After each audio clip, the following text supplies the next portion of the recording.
தொடர்ந்து டெபுட்டி சிஎம்மின் வாகனத்தை அதிரடியாக தடுத்து நிறுத்திய பறக்கும் படையினர்.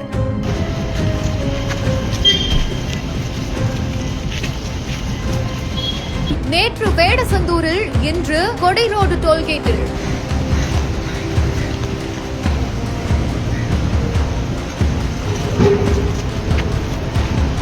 தேனி மாவட்ட திமுக இளைஞரணி மாவட்ட ஒன்றிய நகர பேரூர் நிர்வாகிகள் ஆலோசனை கூட்டம் நடந்திருக்குது. இந்த கூட்டத்தில் தமிழ்நாடு துணை முதலமைச்சர் உதயநிதி ஸ்டாலின் கலந்து கொண்டு பல்வேறு ஆலோசனைகளை வழங்கிய பின் திண்டுக்கல் மதுரை 4 வழி சாலையில மதுரையில் நடைபெறக்கூடிய திமுக இளைஞரணி நிர்வாகிகள் கூட்டத்தில் கலந்து கொள்வதற்காக மதுரை நோக்கி சென்றிருக்காரு. கொடை ரோடு டோல்கேட் வந்தபோது அந்த பகுதியில வாகன சோதனையில் ஈடுபட்டுக் கொண்டிருந்த தேர்தல் பறக்கும் படை அதிகாரிகள் டெபுட்டி சிஎம்மோட வாகனத்தை தடுத்து நிறுத்தி சோதனை மேற்கொண்டிருக்காங்க. இந்த ஒரு சோதனைக்கு துணை முதலமைச்சர் முழு ஒத்துழைப்பு கொடுத்து காரில் அமர்ந்திருந்திருக்காரு. இந்த ஒரு சோதனை சுமார் 5 நிமிடம் நடந்ததா சொல்லப்படுது.